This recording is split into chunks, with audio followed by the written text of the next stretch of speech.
Good afternoon, ladies and gentlemen. Welcome you all to the 4Q FY21 results conference call of Sagar Cements Limited. We have with us from the management Mr. Srikanth Reddy, Joint Managing Director, Mr. K. Prasad, CFO, Mr. Rajesh Singh, Chief Marketing Officer, and Mr. Soundarajan, Company Secretary. We will start the session today with opening remarks from the management, and then this will be followed by a Q&A session. I request all the participants to be on mute mode during the course of the call. I would now like to hand over the call to Mr. Gavin Desa of CDR and for his opening remarks. Over to you, Gavin. Thank you, Manish. Good day, everyone, and a warm welcome to Sagar Cements Q4 and FY21 earnings call. As Manish said, we have with us today Mr. Srikanth Reddy, the Joint Managing Director, Mr. K. Prasad, Chief Financial Officer, Mr. Rajesh Singh, Chief Marketing Officer, and Mr. R. Soundarajan, the Company Secretary. We will begin this call with opening remarks from the management, following which we will have the floor open for an interactive Q&A session. Before we begin, I would like to point out that some statements made in today's discussions may be forward-looking in nature, and a note to this effect has been stated in the call invite sent to you earlier. We trust you have had a chance to go through the financial result communications. I would now like to hand over to Mr. Reddy for his opening remarks. Over to you, Srikanth. Thank you, Gavin. Good afternoon, everyone. Welcome to Sagar Cements earnings call for the quarter and year ended March 31st, 2021. Let me begin the discussion with the sector-related dynamics with respect to pricing and demand trends across our key markets, post which I will move on to Sagar-specific developments. Volume growth during the quarter remained elevated owing to the strong underlying demand. Higher government spending and steady rural economy along with the soft base aided the demand sentiments. Consistent demand from individual housing in semi-urban, rural region and a healthy pickup in infrastructure activities helped in driving the volumes for the quarter. Volumes in southern and western regions to some extent were supported by a pickup in government-led infrastructure projects. Moving on to prices, a sharp rise in input prices necessitated price revisions during the quarter. Broadly though, on a sequential basis, realizations remained more or less steady. Region-wise, the price movements in AP, Tamil Nadu and Telangana were offset by the decline in Karnataka and Kerala. Softness in Kerala was due to falling demand ahead of state elections. Moving to the west, Maharashtra resumption of the construction activities and availability of the workers led to improved realizations in the region after a long gap. Prices in east, which were trending below the historical average, improved to some extent. Going forward, we continue to remain positive on the business and believe the steady demand from housing, industrial and infrastructure provides strong visibility both in terms of demand as well as the pricing trajectory. Moving on to Sagar specific developments, we are pleased with our performance for the quarter and the year as a whole. Yeah, it was an extremely challenging year for all of us, which I'm sure most of you would agree, but I'm delighted and proud with the way we have dealt with it. I would like to thank our employees, dealers, distributors, bankers and all our stakeholders who have supported us throughout the year. Before moving on to the financial performance for the quarter, let me just apprise you of the latest developments with regards to our erstwhile subsidiary, Sagar Cements R Limited. As most of you must be aware, Board of Sagar Cements approved the proposal to merge SCRL with itself just a couple of weeks back. Given that it's a merger of a wholly owned subsidiary, it will not result in incremental share issuance by Sagar Cements. The rationale behind the merger was to lower the cost overheads and improve the overall efficiency. The amalgamation will result in efficient utilization of capital and an improved financial structure. Moving on to a quarterly performance now, we have delivered a good revenues and profitability growth. Revenue growth was backed by good volumes on the back of strong underlying demand. EBITDA for the quarter grew by 133% over the previous year, amounting to rupees 104 crores. Profitability could have been higher, but for the rising input prices. Yeah, we have been steadily increasing. We have seen a steady increase in the input material prices, be it petcoke, coal or diesel. As indicated in the previous call, yeah, we have had low cost petcoke inventory which lasted till January, following which we had to shift to Australian coal. Yeah, in addition to the low cost inventory, higher utilizations levels and the operating leverages resulted in softening the impact of the rising variable costs and helped in normalizing the fixed costs. Going ahead, we believe the commissioning of Satguru and Jajpur plant will help us in further rationalizing our cost besides improving product mix. The average power and fuel cost stood at rupees 864 per ton as against rupees 911 per ton reported during Q4 FY20. Optimization of thermal efficiency coupled with the lower fuel prices resulted in lower per ton cost of fuel. Freight cost for the quarter stood at rupees 742 per ton as against rupees 713 per ton for Q4 FY20. Profit after the tax for the quarter stood at rupees 50 crores as against a profit of rupees 1 crore reported during Q4 FY20. On an annual base, revenue from the operations for the year stood at rupees 1,371 crores as against rupees 1,175 crores generated during the last year, increase of almost 17% YOY. EBITDA for the year stood at rupees 400 crores as against rupees 186 crores reported during FY20, up by almost 116% YOY. Okay. Profit before tax for the year stood at rupees 281 crore as against rupees 50 crores reported during FY20.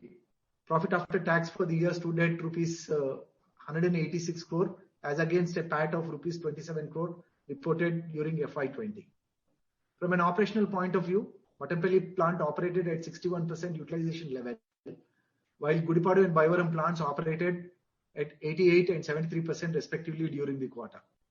As far as the key balance sheet items are concerned, the gross debt on 31st of March 2021 stood at rupees 806 crore, out of which rupees 704 crore is long term and the remaining constitutes the working capital. The net worth of the company on a consolidated basis as on 31st of March 2021 stood at rupees 1,258 crore. Debt equity ratio stands at 0.56:1 and the bank balances were rupees 254 crores as on 31st of March 2021. That concludes my opening remarks. Would now be glad to take any questions that you might have. Thank you again. Thank you, sir. We will now begin with the Q&A session. A reminder to all participants, you can ask your question by raise of hands in the participant tab of the Zoom platform. We'll wait for a moment for the question queue to assemble.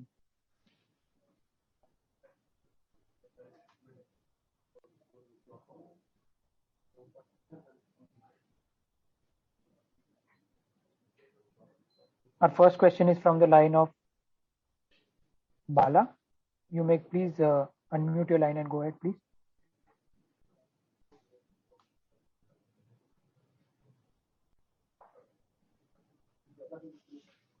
I think we have lost his line. And the next question is from the line of Pritesh Sheth. Please go ahead.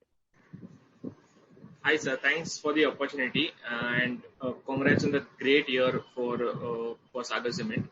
My first question is on, so we saw Andhra government's cement sourcing crossing 1 million ton, which they had promised last year, again, which is a very good performance. With very good ordering from their side. From here on, how do you look at it? Will this trend continue? Obviously, March might be because of being the last month, there might be some more push out in terms of orders. But from here on, how do you see this trend to continue? Yeah, good morning. See, I think as committed, Andhra government has been consistently and steadily taking a lot of cement. We did suffer during the April month for obvious reasons. I think for the next couple of months, the scenario may not be very different. But given the commitments to sticking to their political manifesto, which they have given earlier, and what they have indicated in a couple of meetings that we have had before the second wave really hit hard and the entire machinery being busy with it, handling it.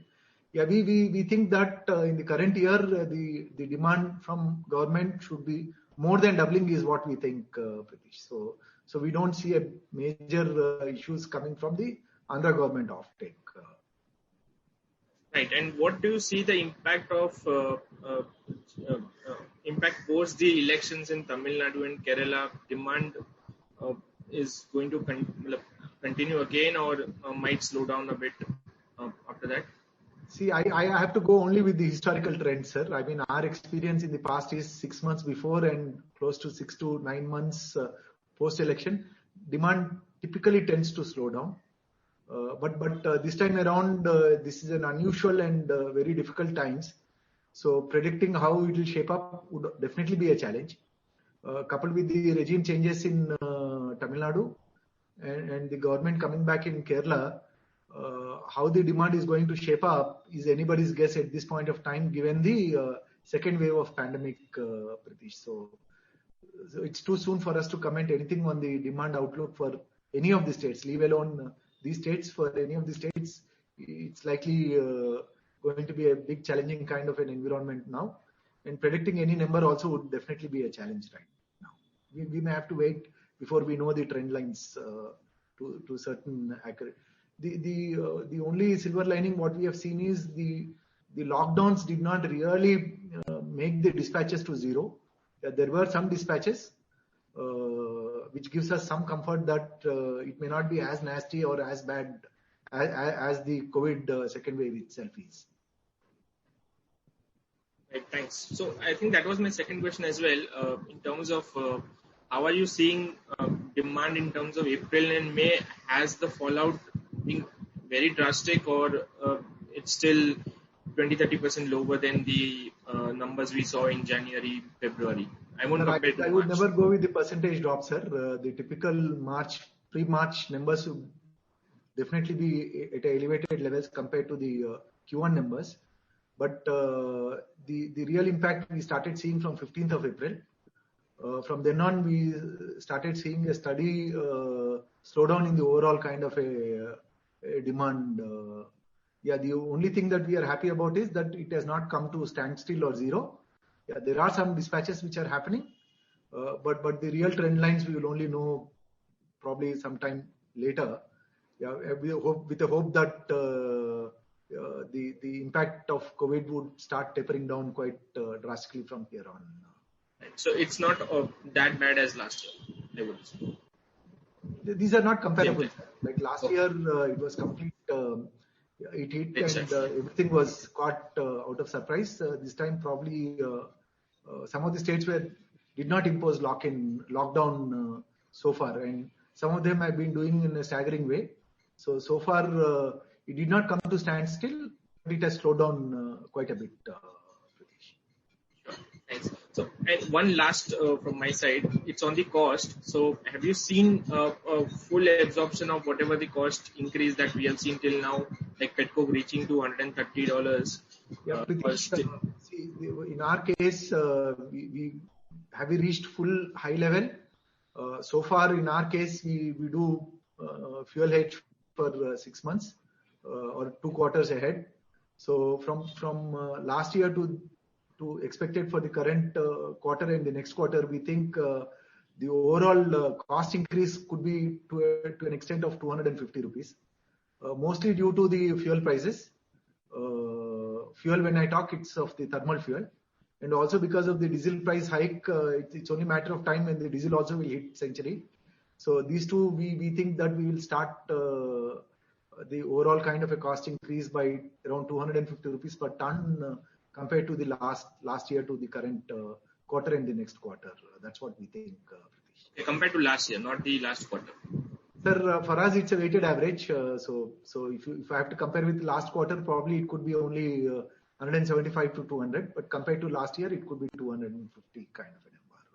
But these are with an assumption that diesel price would slowly go up. If it increases, then it could impact. But as it is, we think 250 rupees could be an impact for the next 2 quarters relative to the last year. Okay. Thanks. I think that's it from my side. I'll join back the queue in case I have any further questions. Thank you. And all the best. Yeah. Thank you. The next question is from the line of Shravan Shah. Please go ahead. Hi, sir. Can you hear me? Yes, please go ahead. Good morning. Sir, just to reiterate, when you are saying a 250 rupees, that is, you are saying both combined power and fuel and freight cost increase for first and second quarter of this year versus the last year. Yes, sir. You are correct, sir. Okay. And now coming back to the date level, now is 800 level. So we were looking at a peak date of 775 odd crores. So what's the status there, and how much capex left, and how much planning to do this year and the next year for both the ongoing capacity? Yeah, now our net debt position is close to 550 crore, Shravan. We have another 225 odd crores still left for the capex. That includes both the projects as well as some of the capex that we do at Mattampally as well as Gudipadu. So all in, we may have to do somewhere around 225 to 250 crores of capex is left for the current year. Yeah, which is likely to be completed over next 2 quarters itself. Bulk of the capex would be completed during the Q1 and Q2 of this year, with an assumption that the impact of COVID would start tapering down from now. So on the net debt or maybe gross debt, how much peak that we can look at? I think at 800 we should peak out, sir. We should be relatively lower, but I'm trying to have a conservative estimate that includes the working capital. So we should peak out at 800, which is the current financial year. The next year probably it will drastically fall because this is the first year post implementation of both the projects. So we will be at peak and we have the moratorium. So I think at 800 crores we should peak out on the debt side. Okay, and the last time we guided that both these plants and you already said would be operational by end of this by September of this year. And we are sticking to the same guideline, sir. We are sticking to the same guideline. Yeah. No. I got the point. I am trying to say that previously we said we can see around 50% kind of a utilization in the second half once it would be operational. So is it intact? And if that is the thing, and let's assume the COVID normalizes by that time and things should be normal in the next year, because both these plants are in the high demand zone. The next full year we can see of 80-90% kind of utilization in both the plants. Yeah, Mr. Shravan, as I mentioned, both the projects, if the impact tapers down, we should be near commissioning by September. So that leaves 6 months of operation for both the projects. But I don't think we would be operating at 50%, sir. 50% of that 6 months would effectively translate to full year 25% capacity utilization for the current year. So the guideline what we have given from a volume outlook perspective is last year we did 3.1 million, sir.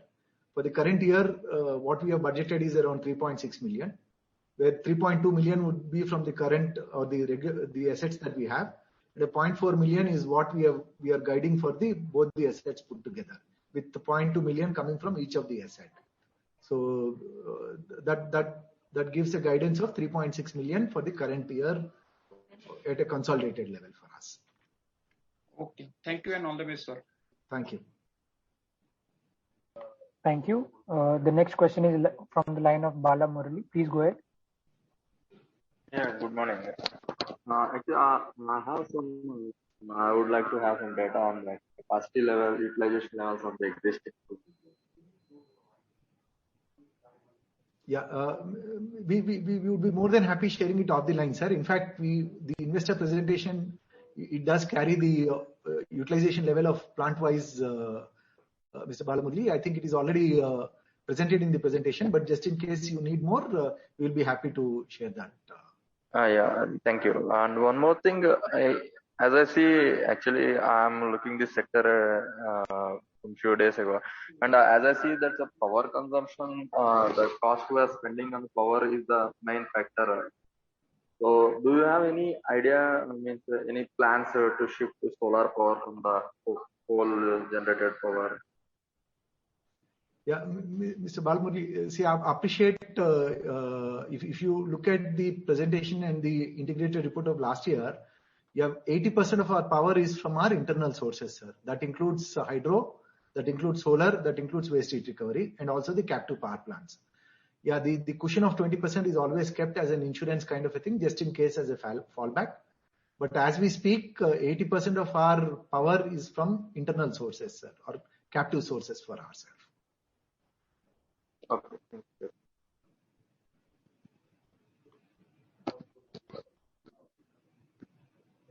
Thank you. A reminder to all the participants, you can ask your question by raise of hands in the participant tab of the Zoom platform. The next question is from the line of Jaspreet Singh. Please go ahead.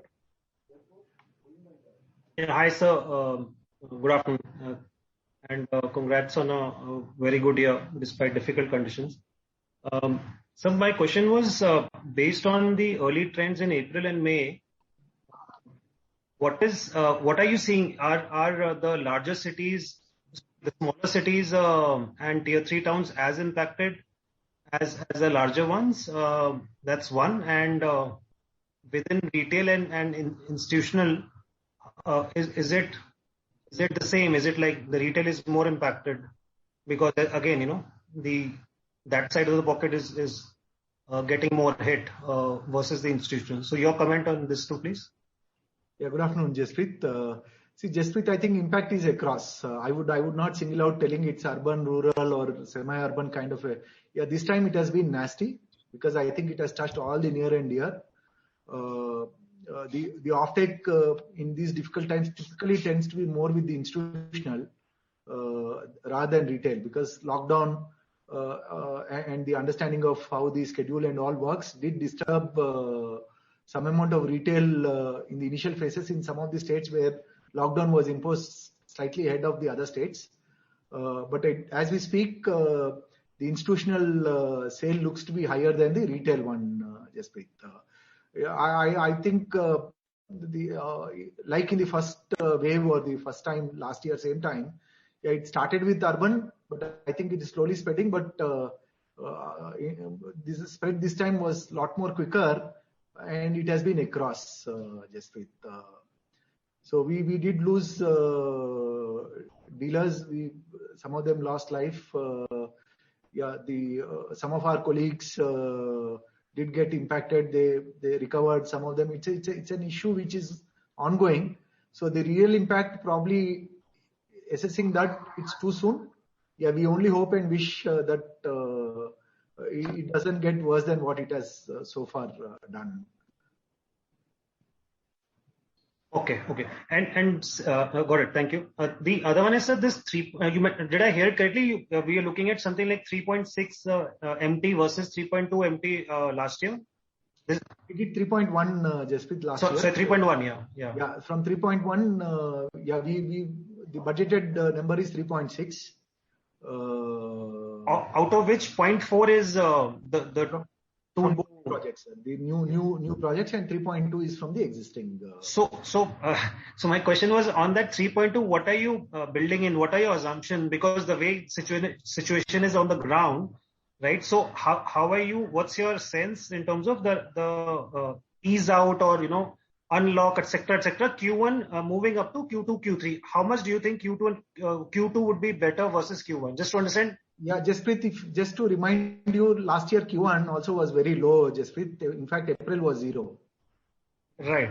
Correct. So we don't see a big challenge as we speak, with an assumption that it would taper out. Sure. So we don't see any challenges. We might follow the similar kind of a suit like how we have done last year. So we are not factoring a great number increase from the existing kind of an operation, though there was surge of demand during the second half last year, and especially Q4 was phenomenal. But we are not factoring any of that demand rises for the current year. Yeah, we are still trying to have a conservative estimate. So we don't see a bigger challenge achieving that 3.2. But the caveat there is that we not only optimistically, but that has been the wish that the second wave impact should taper down from here on, is what is our assumption, Jaspreet. Okay, got it. Yeah, just wanted to understand that if at all things remain as it is or it improves, we should be surprised on the positive side on this number. So that was the larger. Yeah, that's the hope and wish, but we cannot go on the hope alone, right? So no, I agree. I mean, it's a quarter-to-quarter dynamic situation. So yeah, fair point. Yeah, got it, sir. Thank you so much, and all the best. Thank you. Thank you. The next question is from the line of Sanjay Nandi. Please go ahead. Good afternoon, sir. Good afternoon, sir. Yeah, hope you are safe, sir. Okay. So good, just two questions. Good so far, sir. Thank you. Okay, so good, sir. So 2 questions from my side. Like, what would be the synergies from the merger what we have concluded on the month of April, like for the SCRL merger? Yeah, the major synergy comes from the fact that though the brand and the marketing team is highly synergized, but there is a lot of duplication when it comes to the compliance related, especially the board meetings, the planning, and it's an independent company. So most of the procurement has to be done very, very independently, sir. So from an operational standpoint, though the ownership is complete, but having two assets in the same business as an independent kind of a thing, we thought it may not make a good business sense. The holding structure as such, it is 100% wholly owned. Yeah, we never wanted to have too many step downs, so we are trying to ease out on the structural issue from an ownership perspective also, Mr. Nandi. Yeah, the bigger synergies comes from the fact that we are duplicating, like purchase department, it's centralized, but raising purchase orders too independently, invoicing too independently, and everything starts becoming, I'm sure you will appreciate. Yeah, it's kind of a duplication for the same team. So that itself is a major synergy is what we see. So, sir, can we see any cost synergy going forward from this merger, if possible? If you can cost, I think from an operational perspective, cost may not be a significant kind of a saver. Yeah, one of the potential kind of a thing is on the tax optimization, sir. We don't see any other cost majorly getting saved because of the merger. It's more an operational. So it's a structural change basically. The structure will become much more as well as the operational, sir. I think these are the two major benefits that we see in the merger, sir. Okay. And sir, regarding the new capacities which we have announced basically for that Odisha and the Central India plant. So we are starting from the September thing, right? So far, it looks like we should be ready for the September. Yeah, when the Sadhguru, the Madhya Pradesh project, when it had to take a complete stop 15th of April, when the oxygen supply and everything was banned for the industrial use, we had to take an abrupt stop. At that point of time, we were actually running ahead of time. Yeah, now with the stoppage, we expect the oxygen supply slowly started getting restored, and we expect that to come by first week of June. So we hope to go back to the same number of people who are working at the site. If that happens, and we wish it happens, then we are due for commissioning in September. Now coming to the Odisha project, sir, it did not get impacted so far because it's part of an industrial estate. We hope it remains the way it is. So that also is likely that we should commission much before September itself. So combining these two things, we're estimating up like volume to deliver in the quantum of 0.4 million ton, right? For the second half of the year. Yes, sir. For these two new projects, we are expecting a 0.4 million ton addition to our existing volumes that we would do from the existing assets that we have. So, sir, that basically comes roughly kind of 40% kind of utilization. So for this year, so no, sir, it doesn't come as 40, sir. It is much lower than 20-25%. Because what you are looking at is a 2.5 million ton addition, 1 million at Madhya Pradesh and a 1.5 million ton at Odisha, sir. 2.5 million, we are talking of 0.4, sir. 0.4 million ton. Okay. So, sir, going forward, like what can we expect in the next year, like FY23, if the way they are shaping up? Yeah, we think 75 to 80% at Sadhguru is a possibility, and 70% at Jajpur, Odisha is a possibility.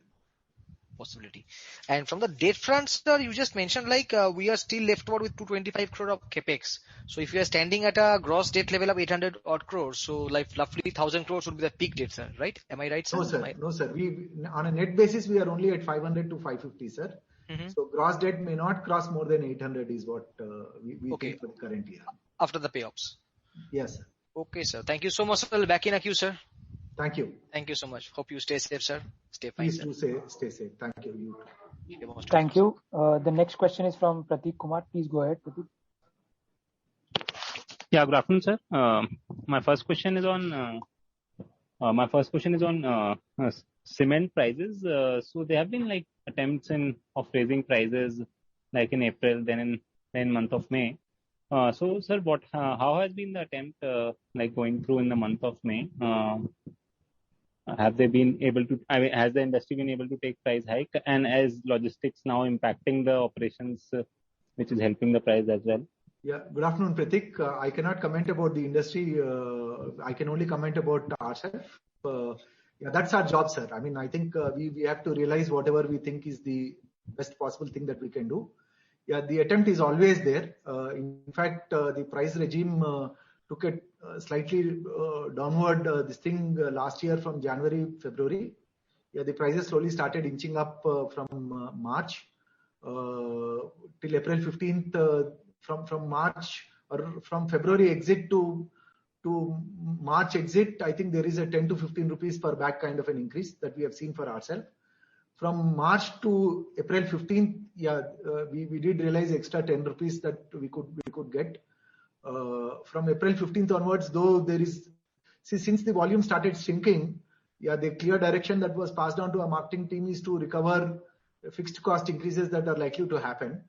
Yeah, but in reality, we would only get to know after some time, sir, as the retail, most of the retail kind of a regime is under pressure with the lockdown and handling the ecosystem.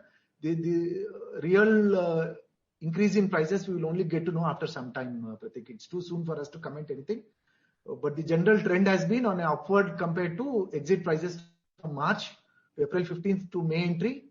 Yeah, we have seen certain increases, but the quantum and all, we will only be in a much better situation to comment after some time.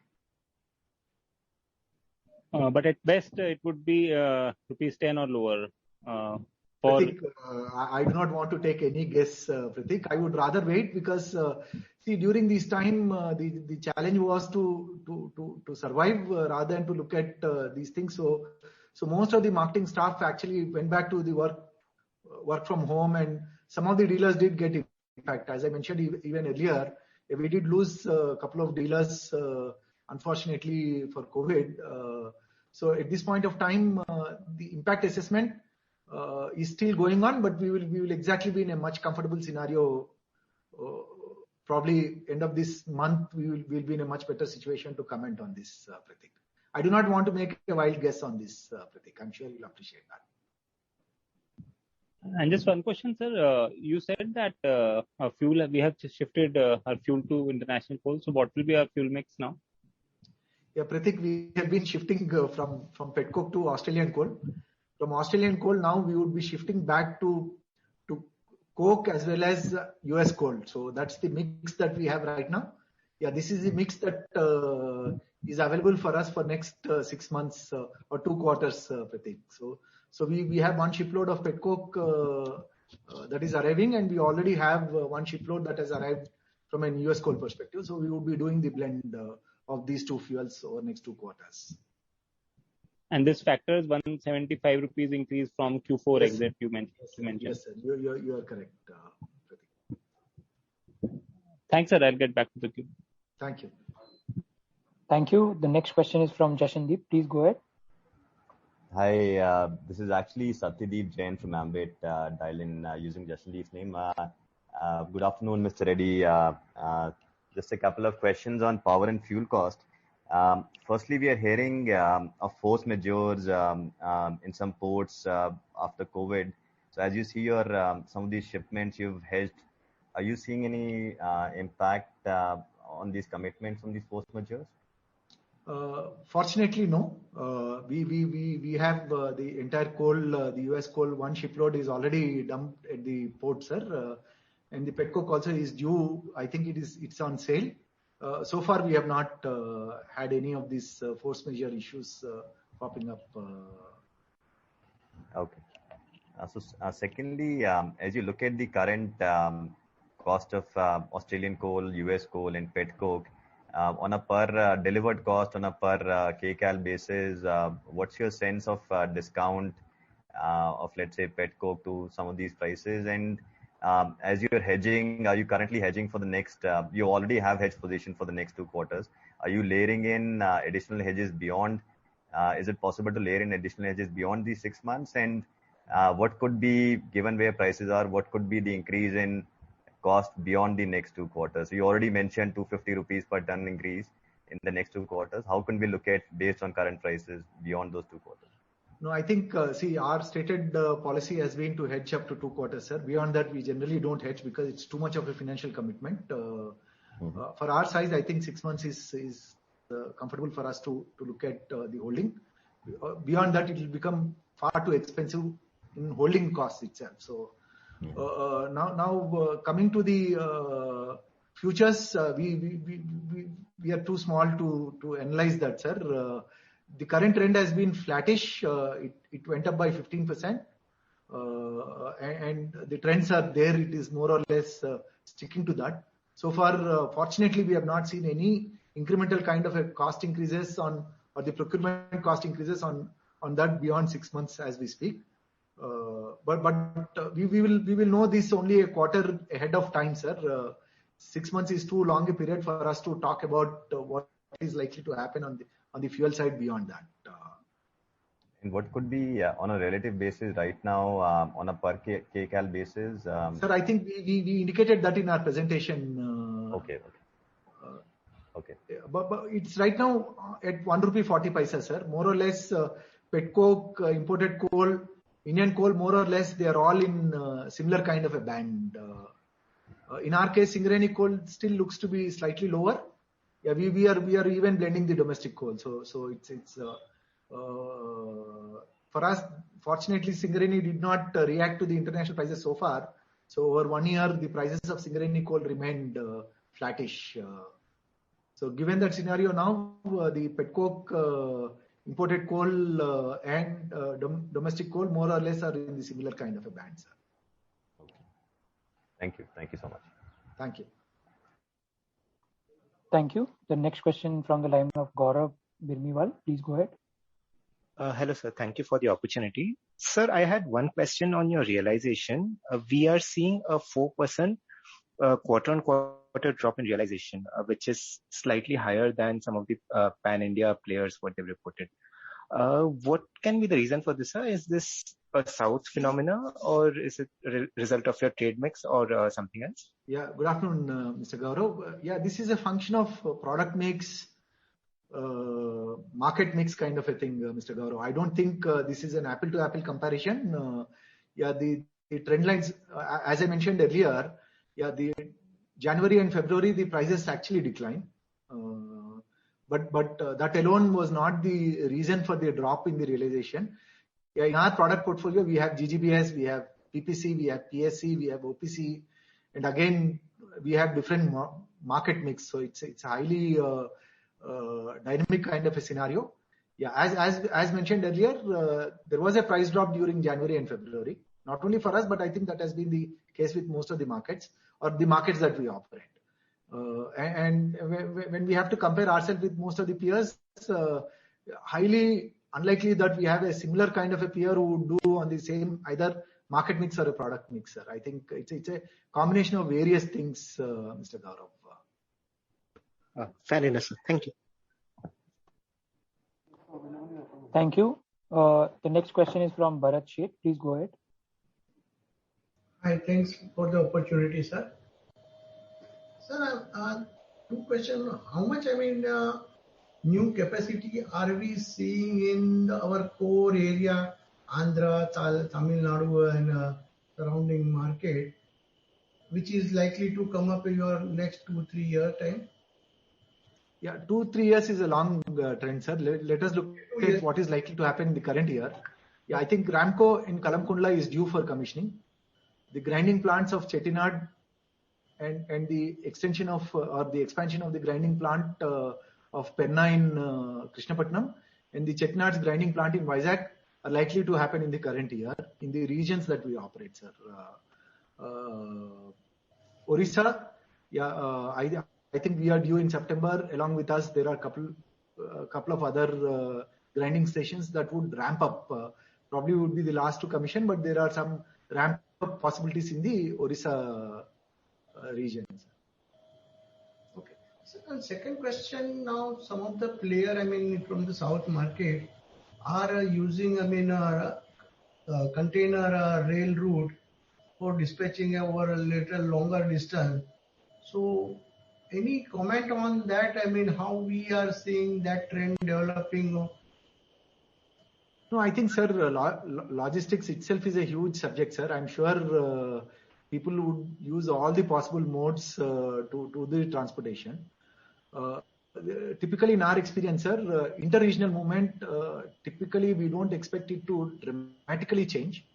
Yeah, some of the opportunities probably would make people to move from unusual kind of inter-regional movements. What I meant, that probably keep on happening for, it's a case to case and very specific to each of the companies, sir. I don't think I can comment much on those issues. The conventional inter-regional movements, I think those have been and continue to remain what they have been. Yeah, sometimes we did see some players moving from south into the central markets, but that I think is a very opportunistic kind of a scenario. That keeps happening, but that's a very, very small percentage and once in a while kind of an event. So what we are doing, to use, digital for logistic and connecting the dealer and to bring everything on the timeline, real time. So are we really working on that? Sorry, Mr. Seth, I missed out. Can you repeat the question for me, please?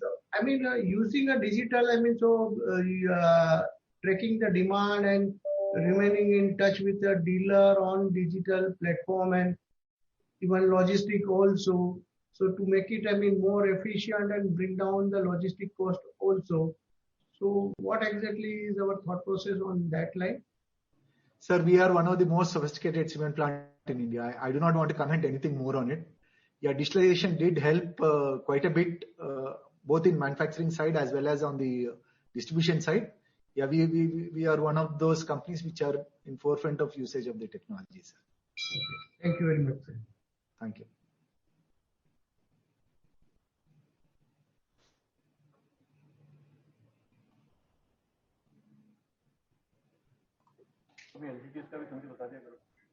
Thank you. The next question is from the line of Rajesh Ravi. Please go ahead. Yeah, hi sir. Good afternoon. Sir, I have a few questions. First, on the employee cost, the spike up seen in the fourth quarter. Any specific reason for that, or would this be a new normal given that your capacities are expanding? And also, if you could comment on the annual numbers, non-current and current asset number. Last 2 years, there has been a significant increase. So, are they related to the ongoing expansions, and hence they will get reversed in the FY22? And third, on the debtor numbers, which have come down significantly. And what is your thought on that? I'll come back for more. Thank you. Yeah, good afternoon and deepest condolences, Rajesh. I think the current assets and all, it's an ongoing projects. I would put it. The secondly on the debtor side, sir. Yeah, there is a significant improvement with the government payouts happening during that time. The general debtors position has come down. And lastly, which is the usual practices, the annual discounts for most of the entitlements of annual discounts, sir. Yeah, there is a clear-cut commitment from most of the people for fulfilling their payouts for being eligible for the discount structure. So these are the three reasons why the debtor position has significantly changed. Yeah, Rajesh, can you help me repeat the first question that you asked me? Employee cost in fourth quarter number has gone up from 18 odd crore run rate. It has gradually increased to 23 crore in the fourth quarter. Sorry, I could not hear. Can you repeat again? I'm really sorry, Rajesh. No, sorry, sir. Employee cost number in fourth quarter has gone up to 23 crore versus Q1Q 17.5 crore, and the first half also number was averaging at around 18 crores. Yeah, Rajesh, two things have happened here. Yeah, one, typically we had an incremental additional bonus that we had to pass on for the people because as you've seen, it's an appreciation for all the people who worked extremely hard in a very difficult time. There was 1 month basic bonus that was given additionally to what normally we give. Yeah, it was more a performance driven kind of a thing. Yeah, we wish it becomes a regular practice, but that was done during the last quarter. That's the reason why there is a spike. Okay. So in a normal subsequent quarter, this may come down, right? We wish it goes up because it's a performance driven kind of a number. Right. But in a normal number, if you have to look like to like, yeah, it might come down compared to Q4. Okay. And at the same time, most of the commission adjustments and all for the directors and all would happen during that time, sir. So it's also coupled with that. So it's within an annual. Yeah, it's a Q4 specific to Q4. Okay. And sir, on the net debt number, we have done very well on the net debt numbers in FY21. Now, because I believe you mentioned that around 225 odd crore more capex is, on the ongoing project is pending. So now, what are the net debt numbers you're looking at, or which may peak out in FY22? Yeah, there are two factors. One, we have to look at it. We are not assuming a great year, current year. Not that we don't believe it is going to be a good one, but conservatively, we have planned that this year is going to be flat. If the year is going to be flat, sir, our net debt at its highest should not cross more than 800 crores. This includes incremental working capital also, which is not yet factored for the new capacities that are coming. Even factoring that, we should not cross more than 800 crores, Rajesh. Great, sir. That's all, and hope to see great performance at your end. Thank you, and take care, Rajesh. Yeah. Thanks, sir. Thanks for your wishes. Thank you. The next question is from the line of Sriram. Please go ahead. So thanks for the opportunity. I have a few questions. So firstly, what is the government volumes for us? If you can give the absolute number for FY21, it will be helpful. Secondly, sir, what was the industry capacity utilization for FY21 and also the quarter ended FY21? And further, you can just update on the absolute capacity additions coming up for Ramco and other players. And the third point is on the pricing. I missed your comment on pricing from March to now. So we are expecting an increase in prices. Am I right in my understanding? Yeah. Good afternoon, Sriram. I think you have asked a question which I'm sure you would appreciate that. Industry average capacity utilization is way beyond my data, sir, or comprehension. Our capacity utilization was in the range of around 55% for last year. Yeah, we have been in industry players, so majority of the players probably could be in a similar range. But there are definitely some players who did operate 90, and some of them did operate at 100. But the average capacity utilization, again, I'm only making a general historical kind of a trend line what we have seen. Yeah, we are at 55, so we assume somebody similar like us would have also operated with a similar kind of a number. But somebody with an exposure to east or west, the numbers probably could be higher, who have exposure much more than us. But pure south, I think the industry number should be 55, sir. If somebody has done more, probably they were trying to squeeze that extra volume into the market. Yeah, I was referring to south actually. Yeah, if you're looking at south, our average capacity utilization very southbound is near 51%. We believe that's where it should be for the industry. Yeah, from a logical perspective, because the installed capacity to that of demand is near 40-45%, sir. So it should not be higher than that number from a logical perspective. But our industry most of the time works on magic and less on logic, sir. So okay. And sir, on the upcoming capacities. Yeah, the upcoming capacity, I go with the disclosed number, sir. Ramco, I think it's a 2.5 million ton integrated plant coming up in Kolamkundla. Chettinad, I think, is a 2 million ton grinding plant, and I think Penna also is a 2 million ton grinding plant in Krishnapatnam. These are the three projects which are likely to happen in the current year. Yeah. And lastly, on pricing front. Pricing front, see, from March exit to April exit, we have seen almost a 15 rupees kind of a per bag increase, sir. From April exit to May, I would rather wait for me to keep my neck out about the real price increases. Yeah, prices have gone up, but by how much and all, probably I will take a slightly longer period for us to exactly know. Sure, sir. Helpful. Thank you.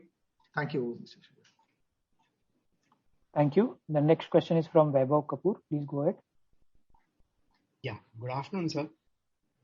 So I just wanted to understand about Satguru Cement. So you have a 65% stake, Any timelines or an understanding of when this would go to 100? Sir, we are partners, sir. So generally we don't discuss about their exit plan. The agreement has happened that we are at 65 and they are at 35. If at all, whenever they want to exit, there is a valuation equation that is set in that. On their insistence, we said that we would not discuss this for next 3 years, but would be very happy to engage with the partner just in case he has any other plan. But as indicated, sir, we did not discuss any of the exit plans that they have. So this is a long term. This is from a long term understanding. Sir, it's a relationship, sir, and we always believed in a long term. So sure. So the second question, I just wanted to understand with respect to post the commissioning of your plants, what would be the principal payment and the interest schedules, if you could give some understanding there? Yeah, we have a moratorium for 1 year from the COD, sir. So for the next 1 year, we have a moratorium. Yeah, after that, it's annual payout spread over 10 years, sir. 8 to 10 years, I would put it. Okay. So that's when the interest will start jump. The financial schedules will start having an increase post the 1 year. Sir, it will start reducing. See, if you start looking at the current trends, this year it would be at its peak because there is a moratorium and you will be paying interest even on the full amount. But from next year onwards, it will drastically start reducing the principal and so is the interest. So this would be our peak debt for the assets that we have. That includes the 2 capex that we are doing. Yeah, I think this year would be the gross debt would be at its peak, sir.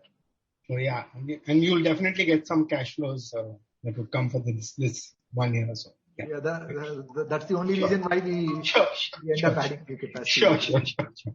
Thank you so much, sir. Thank you. Thank you. The next question is from the line of Dhiral Shah. Please go ahead. Good afternoon, sir, and thanks for the opportunity. So this 3.2 million ton of target which you are expecting from the existing region of operation, this is because of post-election related slowdown. You feel in next 6 to 9 months? Sir, it is 3.1 million moving to 3.2 million, sir. So we are looking at a growth. We are not looking at negative. Yeah, the reason why we conservatively factored this is there are some new assets that are getting added up. So whatever is the likely demand increase, obviously they would also consume some of that, right? So conservatively, we are estimating 3.2 million for our existing assets. So this also includes this post-election related slowdown? Sir, this includes everything, but one thing that we don't know the real impact of the COVID. As long as it actually tapers down, and we wish it does in the Q1 itself, then our numbers we would stick to those numbers, sir. Okay. Thank you so much. So that's it from my side. Thank you, sir. Thank you. The next question is from Prateek Kumar. Please go ahead, Prateek.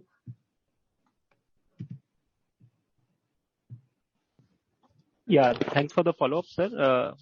One question.